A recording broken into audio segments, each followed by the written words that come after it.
Assalamualaikum Tru.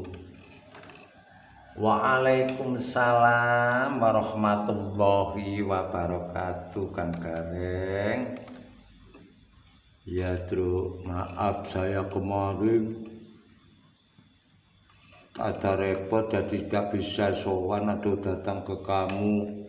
Hanya adik Bagong yang datang ke kamu. Iya, saya tanyakan itu Kang Gareng, kemana Kang Gareng itu kok ya gak kelihatan. Saya tanyakan kepada Bagong, katanya ada udur atau ada ya yang sangat penting, tidak bisa ditinggalkan. Ya tidak apa-apa, kita kembali ke semuanya itu dengan kodrat irodat Allah, karena kita dipertemukan dan kita dipisahkan ini semua dalam kekuasaan Allah ya Kang Gareng.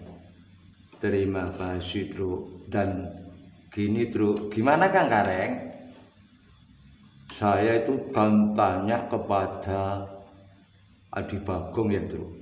Iya ya, kamu saya tanyai gini Tru. Ya, kemarin waktu kamu ke Petruk membahas apa, mendapatkan apa yang kamu bisa kamu ambil pelajarannya. Katanya saya disuruh belajar jihadun nafsi. Oh itu benar sekali, tidak salah apa yang dikatakan Adi Bagong Kang Gareng. Memang ya, maaf ya, Petruk memang begitu. Karena apa? Kita ini biar paham, biar kita ini nyaman perjalanan kita ini ya, supaya kita ini bisa melaksanakan dengan baik. Tapi dengan baiknya kita harus bisa merevisi akan diri kita ya, selalu berintrospeksi sesuai dengan apa yang telah saya sampaikan ke Bagong. Kita ini sangat untuk berjuang dalam arti bermujahadah yang sungguh-sungguh, yaitu untuk bersungguh-sungguh belajar tazkiyatun nafsi atau belajar memerangi atau meredam dari nafsu-nafsu yang ada diri kita gitu Kang Gareng. Oh, jadi kita ini banyak nafsu-nafsu yang ada diri kita ini harus ditata dan dididik ya Kang Gareng. Lah iya toh, seharusnya ya macam itu. Karena apa? Kalau kita tidak mengerti tentang itu, bagaimana kita bisa menerjemahkan hidup ini dengan baik, aksanu amala? Ya tidak mungkin toh, kalau kita tidak mengenal akan yang ada di diri kita. Oh, macam itu ya Tru. Iya, itu nafsu yang ada di diri kita itu apa aja, tolong Adi Petruk kasih pada kakak kamu ini, biar kakak kamu Gareng ini paham ya Tru. Insya Allah saya akan sedikit banyak akan menguraikan, mudah-mudahan untuk Kang Gareng bisa nanti buat pelajaran dan bisa ditafakuri, direnungi bila mana Kang Gareng untuk menerapkan di dalam kehidupan ini ya Kang Gareng. Ya Tru, terima kasih. Kami siap selalu menerima apa yang Adi Petruk sampaikan kepada kami dengan lapang dada. Saya berterima kasih ya Tru. Ya Kang Gareng. Ya maaf ya, Petruk ini orangnya begini ya. Bukannya orang Petruk ini adalah seorang yang banyak ilmunya, tidak, nggak bisa sebenarnya. Cuma kita sama belajar ya, sama belajar. Petruk pribadi juga belajar, Kang Gareng juga belajar. Jadi sebaik-baiknya kalau kita mau mengatakan, menyampaikan kepada siapapun, kita harus introspeksi diri dulu. Introspeksi diri dulu supaya paham apa nanti bila mana kita menyampaikan kepada sesama ini bisa diterima kalau kita dengan pembuktian diri kita. Kalau kita tinggal hanya ngomong, ya nanti nggak ada aturan-aturannya, nggak ada penerjemahan yang baik, ya makanya nanti khawatir bila yang menerima itu akan menjadi gagal paham gitu loh Kang Gareng. Iya ya bro, iya ya maaf ya, kan banyak orang walaupun Petruk seperti ini, keadaannya ya seperti ini, ya maaf. Dan Petruk memang orangnya orang jalanan, asalnya ini orang jalanan Kang Petruk. Terus menyadari, sadar dan menyadari dalam perjalanan kehidupan ini, bagaimana Kang Petruk berjalan di dalam kehidupan liar waktu dulu dan sekarang ini memang kita kaji Kang Petruk. Kalau dulu saya belum mengerti, belum dimengertikan oleh Allah Subhanahu wa taala, belum beri suatu kepahaman, jadi saya jalan seenaknya saja. Nah inilah makanya saya mohon maaf, mungkin Kang Gareng atau saudara-saudara yang lain bila mana ada masalah pengkajiannya Petruk ini yang kurang pas, ya namanya saya manusia ada kekurangannya, mohon direvisi, bisa untuk memberikan masukan yang mungkin bisa membangun di dalam jiwa Petruk gitu loh Kang Gareng maksudnya. Iya ya Petruk, saya juga begitu ya, saya iya mudah-mudahan ini hari saya juga bisa menambah pengetahuan ini. Iya ya gini ya Kang Gareng, memang kemarin yang aku sampaikan kepada adik kita Bagong masalah nafsu, dan nafsu di dalam diri kita ini, maaf ya saya uraikan satu persatu ya, saya kasih tahu namanya biar paham Kang Gareng. Iya dulu gini, nafsu itu, nah ini ya ada di diri kita ini. Kalau kita belajar tazkiyatun nafas atau di dalam kriteria nama-nama nafsu yang ada tertera, kalau kita dalam pengkajian diri ya, kita satu namanya ada nafsu amaroh. Oh jadi satu namanya nafsu amaroh. Iya, nanti sedikit banyak mungkin kalau waktu akan saya uraikan satu persatu.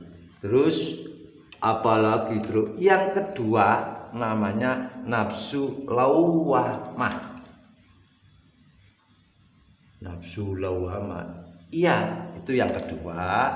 Yang ketiga namanya nafsu mulhimah. Itu yang ketiga ya terus. Iya. Yang keempat nafsu mutmainnah.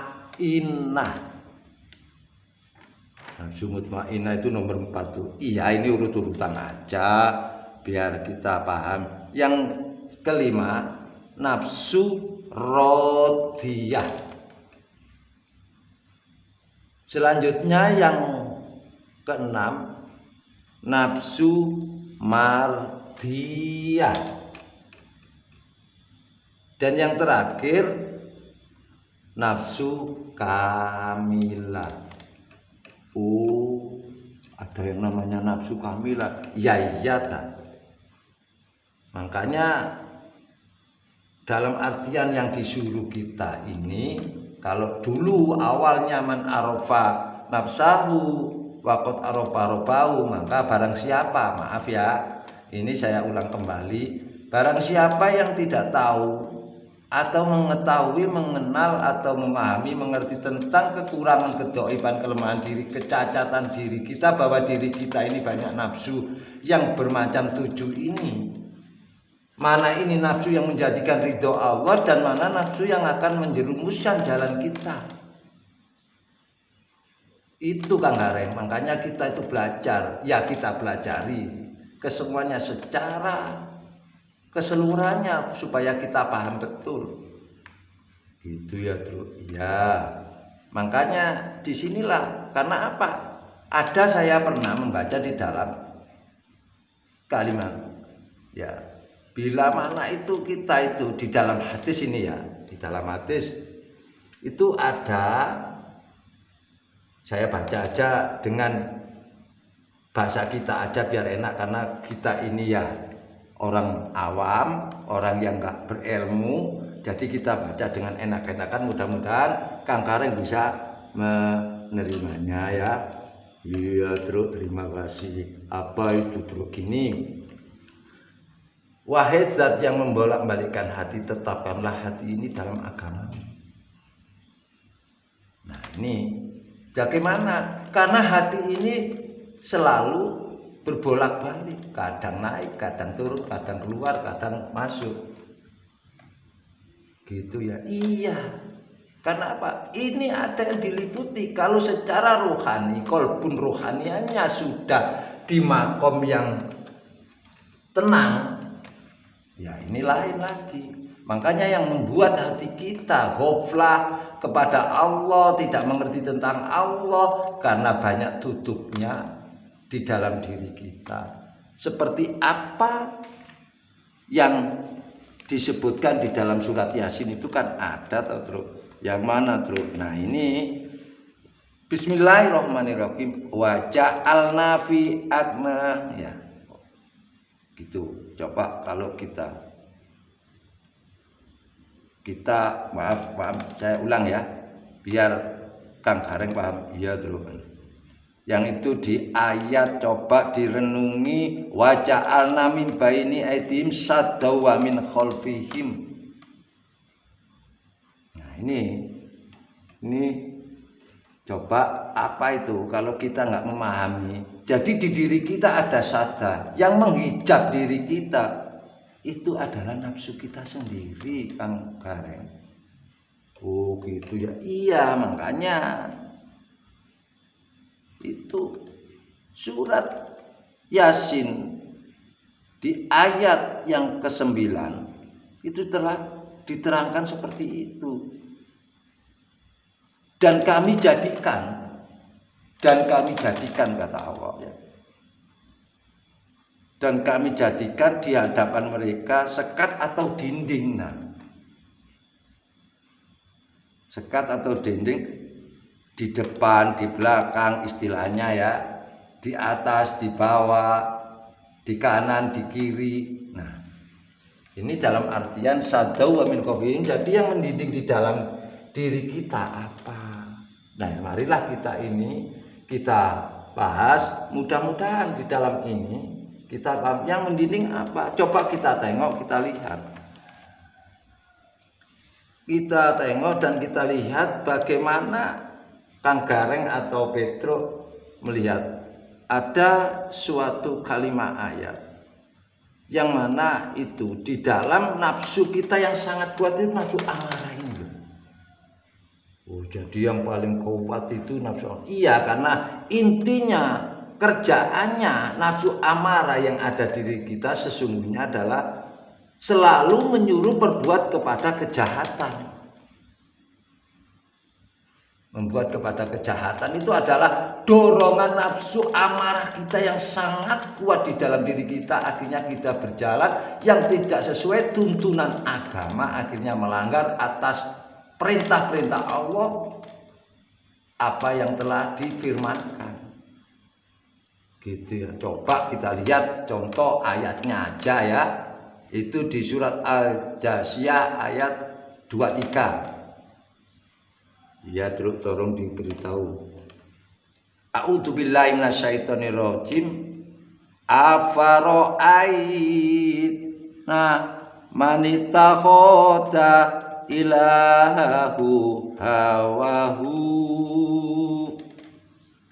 Itu apa terus? Nah, kita tateh ya. Kalau bahasanya ditateh. Afara'ait, adakah kalian melihat